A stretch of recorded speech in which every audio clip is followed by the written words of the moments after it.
What's up, everybody?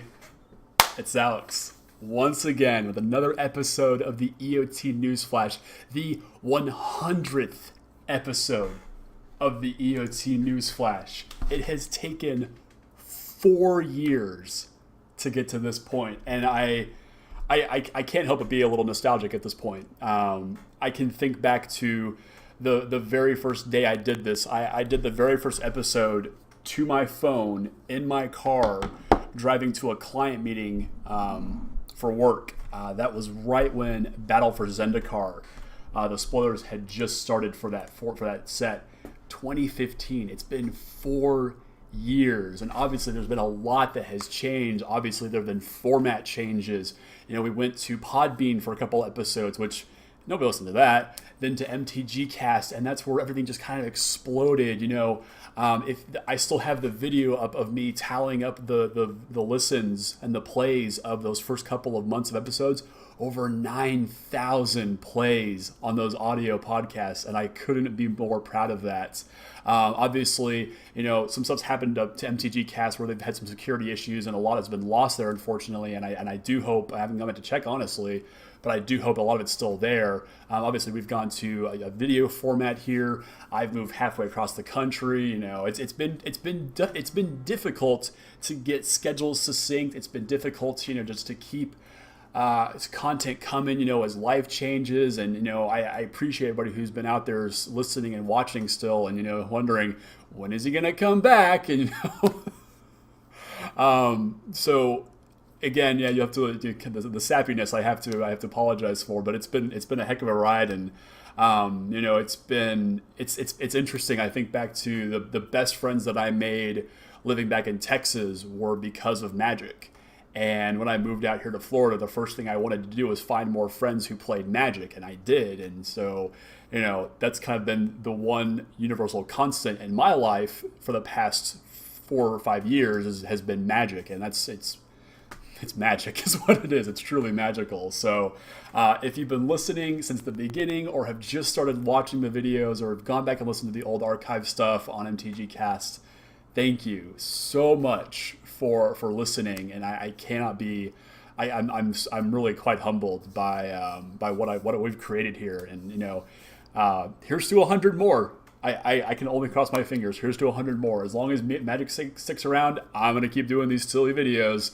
And I hope that you guys enjoy them as well. So, enough sappiness. Let's get that over with. Let's talk about Magic. This weekend, or last weekend, was our first Mythic Invitational. Andrea Mangucci of Italy took the whole thing down. And while I had my reservations about seeing a high-level tournament played, you know, computer to computer instead of face to face, there was a true drama to it. You know, obviously you do lose the top deck of the Lightning Helix or the Cruel Ultimatum, but there was just between the combination of the commentators and the visual effects on the screen, you know, seeing the legendary characters come out of their cards, the Planeswalkers, you know, unfold and the sagas open up, just was so exciting. And, you know, I was truly amazed by just how cool it all looked and how it all just came together. And I know that there's going to be some growing pains with this. You know, my hat's off to Jerry T, you know, losing because of his life total, due to time because of his life total, not actually losing the game of Magic is pretty crappy, but all things considered, you know, we give Wizards a ton of flack for the changes that they've made. But I think that this weekend really shows off that they are putting a lot of effort into making Magic the best that it possibly can be, and the best that it has been in a very long time. So if you haven't, I highly encourage you to go and check out some of those videos from over the weekend. Watch the quarterfinals, you know, the whole top 8. It's a really cool thing to behold. And, you know, seeing Andrea Mangucci hoist that trophy. It's a nice looking trophy, which is a really nice change of pace compared to what we've seen in the past couple of years. It's really quite awesome. Obviously, it was also PAX this weekend. The Invitational took place at PAX, where we got our first look at War of the Spark, and that means that this background art's a little out of date. So if you'll bear with me just one Second, oh yes. Yes, Nicol Bolas, the God Pharaoh, has brought the war to Ravnica. And I'm so freaking hyped for this set. I can't even put into words. I haven't been this excited for a set of Magic since New Phyrexia. And that trailer came out, and it just drew me in. And speaking of trailers, if you have not seen this, I'm going to play a couple seconds for you guys on mute because it's pretty freaking awesome. Like, typically we get, a couple of, they take some card art and they sort of animate it in a way. But this is the first fully 3D Magic trailer. And I'm going to pause it right there just so that I don't give any of it away because it's so freaking cool. And if you were a teenager in the mid 90s, early 2000s, the soundtrack is going to make you so hyped. Like, I was it hit me pretty hard just watching this trailer and listening to the soundtrack. It's pretty awesome. Wizards is clearly pulling out all the stops to make this be like the set. Like, this is the Magic set to play. If you've been kind of down on Magic for the past couple of years, which how could you be? Guilds of Ravnica and Ravnica Legions have been amazing. Like, this is going to be the knockdown set to bring it home and to finish the arc of Nicol Bolas. He started out. We saw sort of the introduction of this whole storyline back on Amonkhet, where he rose to power as the God Pharaoh, destroyed the Gatewatch, left them in shambles, scattered them across the multiverse, and then we went to Ixalan, where we met up with Jason Vraska again. Jason's lost his memory. He's not wearing a shirt anymore. He's dating Vraska, who's a pirate now.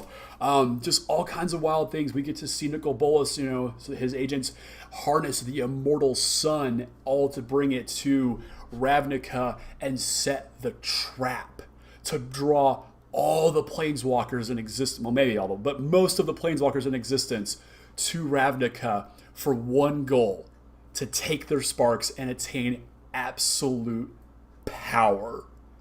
And I'm just it's insane what we've seen so far in this set. I cannot describe it any other way other than insane. We got our first sort of hint a few weeks ago that there will be 36 Planeswalkers in this set. And I made a couple predictions last week about how they were going to possibly balance all of that.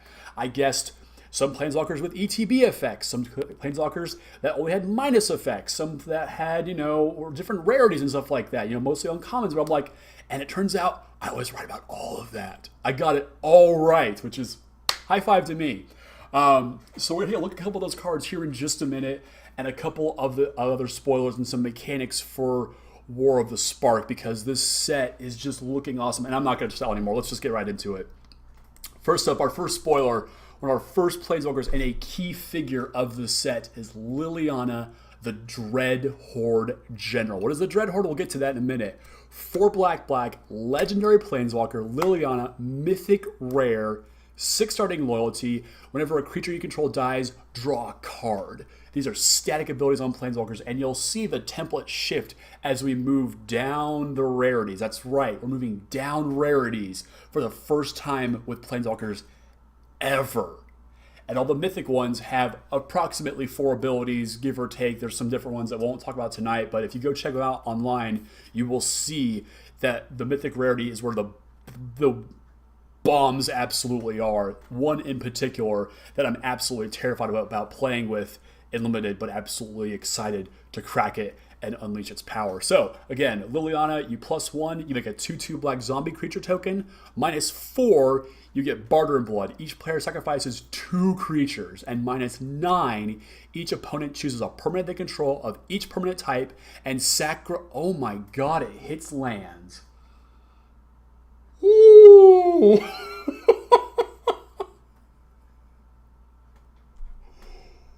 Wow. I didn't think about that. That's insane. This card is insane. Oh my god, this card's insane. Yeah. So like I said, this card is absolutely insane. There's 36 Planeswalkers in this set. There's one in each pack. You'll get 7 at your pre-release because you get your 6 in your pack plus a premium foil stamped one. This is bonkers. Let's look at more Planeswalkers though. As we move down rarity into the rare slot of Planeswalkers, Teferi Time Raveler. 1 white blue, legendary Planeswalker Teferi, 4 starting loyalty. He's a rare. We haven't seen rare Planeswalkers since the original Lorwyn 5. And obviously we already see the template is very different. Each opponent can only cast spells only anytime they could cast a sorcery. So this is, if you've seen Teferi, the original Teferi, Mage of Zalfir, this is his ability static on this Planeswalker. He has a single plus ability. Until your next turn, you may cast a sorcery spell as though it had flash. Or you may cast sorcery spells as though they had flash. Why cast just one, right? And his -3, return up to 1 target artifact, creature, or enchantment to its owner's hand and draw a card. So already we're seeing that there's a very dynamic shift, and this is how they figured it out. They've made Planeswalkers of different rarities. You can't have them all be at mythic or rare, or as we'll see, uncommon. Yeah, uncommon Planeswalkers. So the template is shifting drastically, and if this is a preview of things to come and how Magic will be moving forward, you need to get hyped right now, because this is the shot in the arm that the Planeswalker card type needed. You know, you can only do so many +1 draw a card, -2 destroy a thing, -X does super powerful thing. It gets old after a while. And to have static abilities and, passive abilities on Planeswalkers is a really cool thing. And I was kind of thinking we might see them be a little bit like sagas, and this is a really good approximation of what I was expecting. A little bit different, but I'm very, very excited. Let's keep going though. Let's look at more Planeswalkers. Let's look at our first uncommon Planeswalker and a brand new character. This is the Wanderer. Who is the Wanderer? I don't know.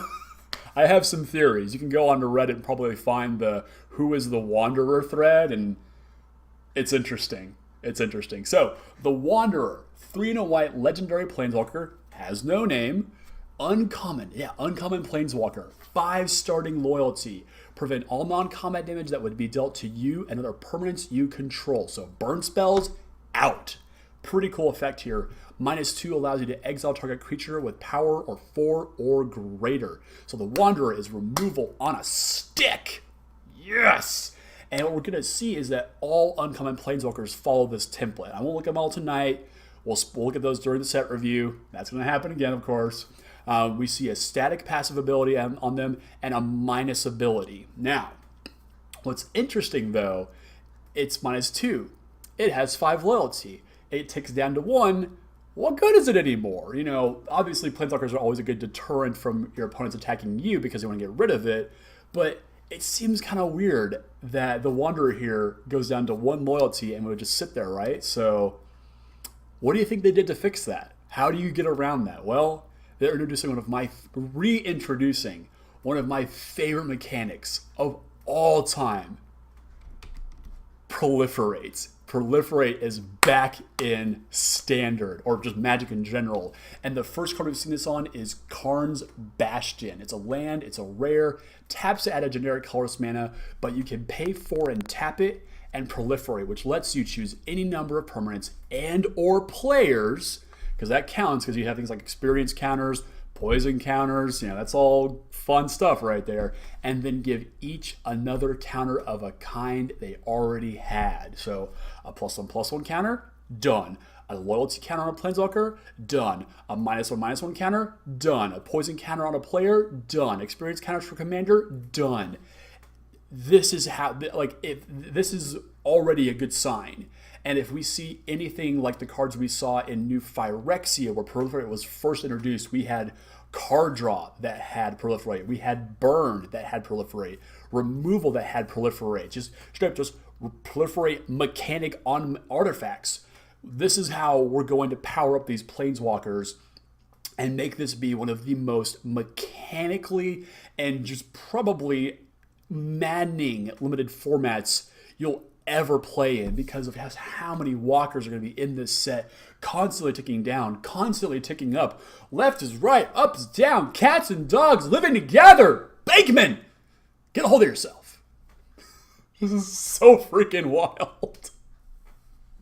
So Proliferate is back, and there's a promo version of this too.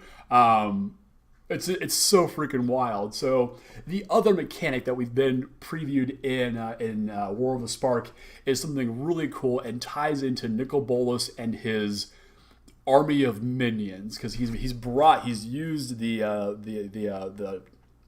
gateway, the temporal gate, I think is what it's called, that Tezzeret is really plugged into and is powering himself. Tezzeret also super cool in this set, and he's using it to bring his army of undead zombies, the undead, to Ravnica, and we have a new mechanic showing off just what it's like to face down a zombie horde, and that we get to see that in a mass on Dread Horde Invasion, or as I like to call it, Bitter Blossom 1.1. One of the black enchantment at rare. At the beginning of your upkeep, you lose a life and you amass 1. Now, amass is a really interesting mechanic, and I had to read it a couple times before it made sense. So, amass, you put a +1/+1 counter on an army you control. Now, what is an army? If you don't control an army, you create the army first, which is a 0/0 black zombie army creature token, and you do that, and then you amass. Now, amass is always going to be amass N. So 1, 2, 3, 4. We'll probably see, I would imagine, somewhere in the neighborhood of going into 5, because there's going to be some ridiculous mythic amass spell, and it'll be huge here. Additionally, whenever a zombie token you control with power 6 or greater attacks, it gains lifelink until the end of turn. So this is a really cool sort of twist on the Bitter Blossom formula. You make the 1/1 first. If they don't kill it, then on the next upkeep, then it's a 2/2 and a 3/3 and a 4/4 and so on and so forth. So this is really, really interesting space here. I like that it just doesn't just create a wall of tokens instead of it makes just one big token. It's a little bit easier to keep track of in that regard, and I think that's better for gameplay overall. But obviously, you can have multiple instances of amass going off at multiple times during the game, so I can't imagine that amassing an army of tokens is too far outside the realm of possibility. So pretty cool stuff here.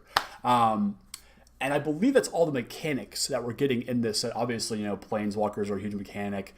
Amass, Proliferate, that's a lot mechanically going on. It's a relatively complex set as far as Magic goes. So I don't think we're going to see anything too crazy other than what we've already seen already show up here in War of the Spark. But to wrap up for tonight, I want to take a look at a couple other cards that I'm super hyped for, and to get a little bit more of a flavor of Ravnica in general. And the one card that really jumped out to me is Ravnica at War. 3 and white sorcery at rare, exile all multicolor permanents. Ravnica obviously is a multicolor set, and this card itself it's even Spotlight Act 1. This is the beginning of the war. The heart of Ravnica disappeared before anyone could strike a blow in its defense. Literally, Nicol Bolas drops this thing right on the guild pack, sort of like the town center, I guess is where it would be, and unleashes absolute hell. And I feel like this is a card that absolutely exemplifies that, and really just speaks to the spirit of this set and just the absolute desperation that this set is building up. I think back to the trailer again, and it's a hard watch because you just realize just how insignificant the Gatewatch and all these other Planeswalkers feel in opposition to Nicol Bolas. I honestly don't know how they're going to do this, but Ravnica at War, just an absolute slam dunk of a card. Massive story beat. Super cool stuff. And to take it from there, we've got another really flavorful card here. We have Bolas's Citadel. Literally, he teleports it from Amonkhet and drops it right on the city square. Like a dick. 3 black legendary artifact at rare. You may look at the top card of your library at any time, and you may play the top card of your library at any time, or you may play it off the top of your library. If you cast a spell this way, pay life equal to its converted mana cost rather than pay its mana cost. And you can tap it, sacrifice 10 online permanents, and each opponent loses 10 life. This is a scary card. I've already got some friends in sort of the commander crowds who are already figuring out ways to break this. I'll tell you right now, it involves the Sensei's Divining Top, and that's it. Well, and you need Aetherflux Reservoir, but whatever. Yeah, this card is potentially very powerful. Probably not a standard constructed card, but it's very flavorful and just shows us just how oppressive Nicol Bolas is in this world. You know, his power, it truly is infinite, it seems, and just what can the Gatewatch possibly do here? And the last card I want to look at tonight is, obviously Ravnica is a set full of legends, legendary creatures, from all across the guilds. And the one that I'm super hyped about, and one they previewed today actually, is Storev Devkarin Lich, who is a 1 black green legendary creature, zombie, elf, wizard. That's a lot of relevant creature types right there. She is a rare 5/4 with trample. Whenever she deals combat damage to a player or planeswalker, return to your hand target creature or planeswalker card in your graveyard that wasn't put there this combat. So it obviously can't return herself because that would be kind of goofy. But this is just super cool. And the worm here, I think this is Chasm Worm from Return to Ravnica, I think. There's a black card, basically vanilla, but big worm, pretty cool. Yeah, I love the flavor of these legendary creatures and these planeswalkers literally just coming to this is the end of everything. This is the end game. It's no coincidence, I think, that Wizards is having a pre-release on the same weekend that Avengers Endgame comes out, which I will be doing both of these things on the same weekend. So if I come back that following Wednesday and my hair's like out to here and my eyes are bloodshot and I look like death, this is why. So just prepare yourselves for the visual of that. Build yourself up to that. It's going to be quite harrowing. But yeah, legendary creatures, just infinitely large zombie mass hordes, planeswalkers of mythic, rare, and uncommon. Just everything about this set has me so excited, and I cannot wait to play in the pre-release this weekend. My store is actually going to be holding double weekends of this, a single player and a two-headed giant pre-release. So I'm going to get to do a little, solo play, and then take a friend with me to a two-headed giant tournament and really see just how nuts it gets when you've got 14 planeswalkers to work with across 2 kits. What do you do? I don't know. I also have no idea. So I'm going to call it right there before I just get any more excited. I'm going to say a big thank you to everyone who has watched and hung out over the past couple of years, getting us all the way to episode 100. I'm hoping for 100 more of these. And as long as Magic keeps pulling crazy shit like this out of their... we'll be just fine, I think. Over the next couple of weeks, we will be obviously doing more spoilers. There is some Commander content. I know I've been doing, last week's episode was only about Commander and a very sort of high-level intro to that. I've got some Commander gameplay that we're sort of planning out right now. We're going to do it at my local store, and I think 3 or 4 of my friends are going to join me to play a game of Commander and show it off. So if you've seen things like game nights or our Friday night paper fight that the Loading Ready Run does, we're going to be doing something akin to that. Maybe not as flashy, but we're going to have some fun playing some cool Commander games. In addition to the set review that's coming, obviously in the next couple of weeks, I'm also wanting to do a Commander review. We're going to take a look at all of the legendary cards, the Planeswalkers, and any card that looks relevant for the Commander format. Talk about those. Does it fit as a Commander? Does it fit in the 99? Just all kinds of cool stuff going on right now that I'm excited to bring to you. I've promised Commander deck techs. I'll be doing those over the next couple of weeks. I just got to find time to do all of this. And if the time is running out like it is on Ravnica, well, who knows what's going to happen. So thank you again, everybody, for hanging out for 100 episodes of the EOT Newsflash. Again, I am quite humbled to make it this far. and I hope to do even more for you guys. So down in the comments, if you've got a favorite moments, there's some really bad jokes, some really bad moments that we've done in the past that they're funny. They're all in good fun. So if you've got a favorite, throw it down in the comments. Let me know. What do you guys want to see moving forward? What is your favorite card spoiled and War of the Spark so far? Are you pro Bolas? Are you anti Bolas? Are you somewhere in the middle, just hanging out, just watching the chaos come down? Let me know. So next week we'll be back, guys, for more spoilers, more whatever else happens. And yeah, it's been a ride, guys, and I am excited to go on more of it. So thank you all for watching. We'll see y'all next week. Have a great night.